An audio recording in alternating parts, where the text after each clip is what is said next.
मेरा नाम डॉक्टर विजय सिंगला है। मैं पंजाब के मानसा डिस्ट्रिक्ट की मानसा कंस्टिट्यूंसी से रिप्रेजेंट करता हूं और पेशे से मैं डेंटल सर्जन हूं और स्टूडेंट लाइफ से ही थोड़ा स्टूडेंट एक्टिविटी में पार्टिसिपेट करते थे। उसके बाद सोशल वर्क किया और सोशल वर्क अपनी प्रोफेशनल लाइफ के साथ साथ किया और पिछले 8 साल से आम आदमी पार्टी में काम करता हूं।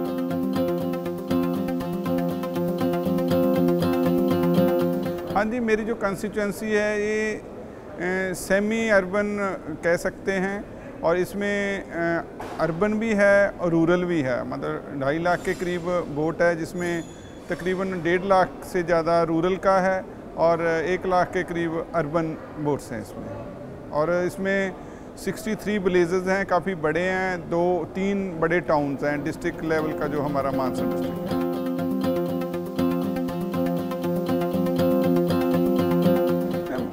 I think this is very good initiative के legislators from all over India इसमें पार्टिसिपेट करेंगे। जो अपने एक्सपीरियंसेस हैं वो हम शेयर करेंगे, जो बेस्ट प्रैक्टिसेस हैं वो हम देखेंगे, क्योंकि उससे मतलब यू गेट सम मोटिवेशन।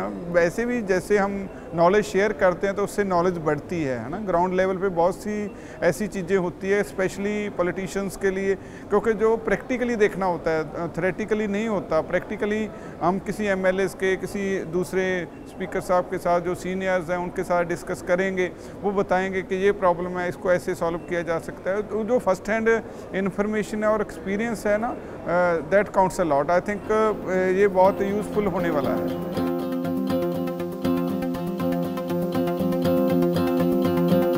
देखो, हमारा जो एरिया है, वैसे तो पंजाब सारा ठीक है, ऐसा नहीं है, पर पंजाब में जो हमारा मतलब डिस्ट्रिक्ट है, मेरी कंस्टिट्यूंसी है, वो मतलब थोड़ा बैकवर्ड में कंसिडर की जाती है ना।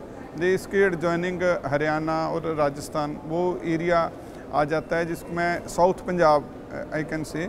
मतलब उसमें काफ़ी इंफ्रास्ट्रक्चर की प्रॉब्लम्स हैं। जैसे स्पेशली मेरी सिटी में जो रेलवे लाइन है बिल्कुल सेंटर में से निकलती है और जो उसमें ट्रक्स की जो लोडिंग अनलोडिंग होती है वो बहुत बड़ी प्रॉब्लम है। हाँ, सीवरेज की बहुत बड़ी प्रॉब्लम है। मतलब ऐसे रोड्स की प्रॉब्लम है। प्रॉब्लम काफ़ी चैलेंजेस है वो फेस कर रहे हैं, लेकिन डे टू डे हम लोग वी आर वर्किंग हार्ड और इसको ओवरकम कर लेंगे।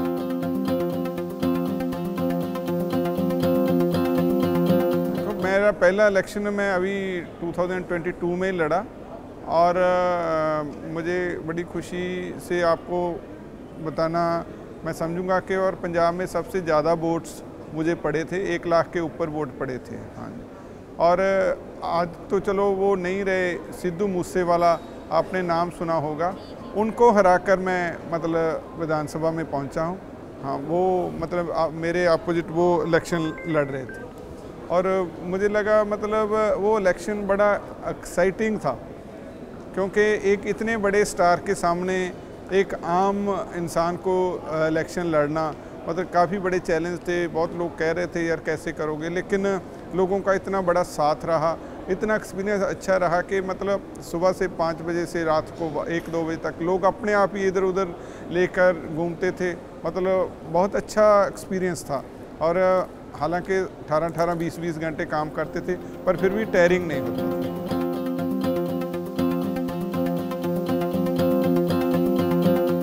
जब अन्ना हजारे जी ने वहाँ मूवमेंट स्टार्ट किया दिल्ली में, उस वक्त उसमें पार्टिसिपेट किया और उसके बाद अरविंद केजरीवाल जी ने जो पार्टी बनाई आम आदमी पार्टी, उसमें सक्रिय हो गए पहले से ही। और मुझे लगता है मतलब अगर सोशली देखें तो अन्ना हजारे जी और उसके बाद अरविंद केजरीवाल जी की जो शख्सियत है पॉलिटिकल, उससे मैं प्रभावित होकर पॉलिटिक्स में।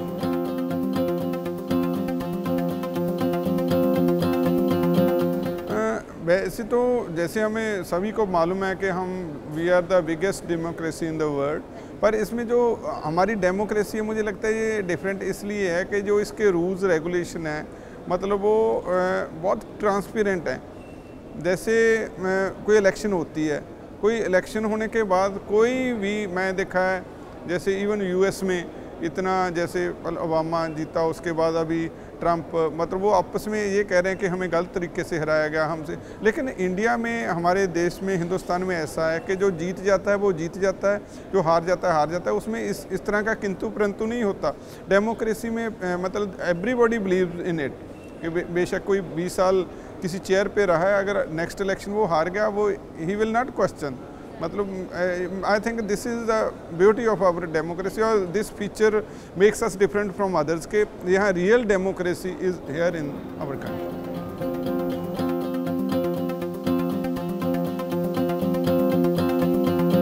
बड़ा इंटरेस्टिंग क्वेश्चन है आपका, लेकिन ऐसा था क्योंकि प्रोफेशनल लाइफ के साथ मैं शुरू से ही सोशल वर्क में काफ़ी टाइम देता था, और शुरू से टाइम देने के कारण जो फैमिली है उनको भी पता है, और उनके जो इंटरेस्ट है वो भी उस तरह के डेवलप हो गए। और मुझे कभी फैमिली ने कोई सोशल वर्क करने को या उसमें बाद पॉलिटिक्स में आने के लिए कभी उन्होंने रोका नहीं है। मेरी पूरी सपोर्ट मिली है मुझे, मेरे पेरेंट्स की, वाइफ की, बच्चों की। इसलिए वो बैलेंस थोड़ा ऐसा है कि जब पॉलिटिक्स में टाइम देते हैं, सोशल वर्क में टाइम देते हैं, तो मतलब जो अपने घर में हैं जो उसको भी टाइम देते हैं। इसलिए मुझे लगता है अगर आपका इरादा, नीयत साफ हो तो बैलेंस बनाना कोई मुश्किल नहीं है, इसलिए बैलेंस बन जाता है।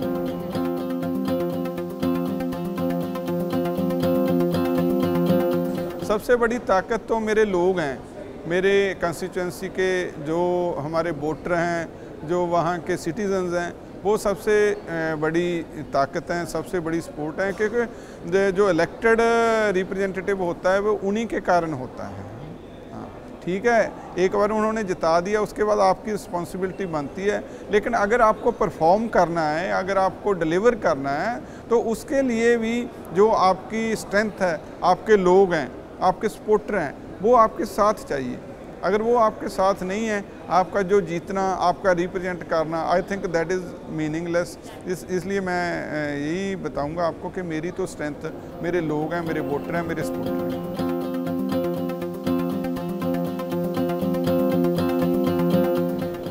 देखो, जो जिस तरह की हमारी लाइफ है, हर रोज़ लोगों में विचरते हैं, लोगों में पहुंचते हैं, मतलब अनेका यादें हैं, अनेका ऐसी मेमोरीज़ हैं।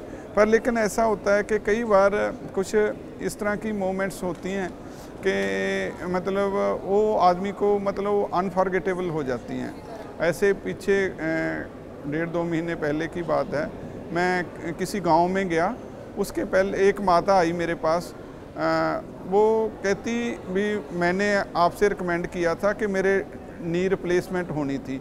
वो कहती मैं चल भी नहीं सकती थी, मैं आपके पास आई थी एक बार, आपने रिकमेंड करके डॉक्टर को फ़ोन किया, आयुष्मान कार्ड पे मेरा ऑपरेशन हो गया और मैं आज पैदल चल के आऊँ, मुझे लगता है मुझे नई ज़िंदगी मिल गई। उसकी आंखों में आंसू थे और मुझे भी बड़ा इमोशनल लगा। मतलब इस तरह के पल मिलते हैं जब सामने जो आपके लोग हैं उनकी आंखों में खुशी है, तो वो पल आपको लिए यादगारी हो जाते हैं। वो एक ऐसा था।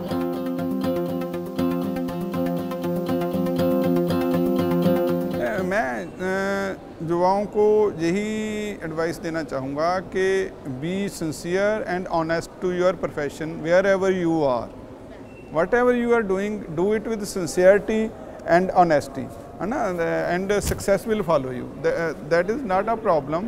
सो क्या होता है कि मैंने आजकल देखा है कि मतलब आप तो उस एरिया में काम कर रहे हो, और जो युवा हैं जैसे ये पैकेज का बड़ा मतलब उनमें ये इंस्टीट्यूशन में आते हैं, एडमिशन बाद में लेते हैं, आईआईटी में आते हैं कि यार इसको 4 साल बाद पैकेज कितना मिलेगा, इसको पैकेज कितना मिलेगा। उनको मतलब क्यूरिकुलम मुझे उनको एकेडमिक्स का ध्यान नहीं होता, सिर्फ पैकेज वाला होता है। मैं चाहता हूँ कि जो आपने प्रोफेशन चूज़ किया है, पहले वो प्रोफेशन के लिए कुछ करें। अगर प्रोफेशन के लिए कुछ करोगे तो डेफिनेटली सक्सेस विल कम, है ना, और there will be sky will be the limit. So पहले हम सिंसियरिटी से, ऑनेस्टी से, जो अपना प्रोफेशन है, जो देश के लोगों के पैसे से हम पढ़ रहे हैं, हमें we should return back to them, then money is not the consideration.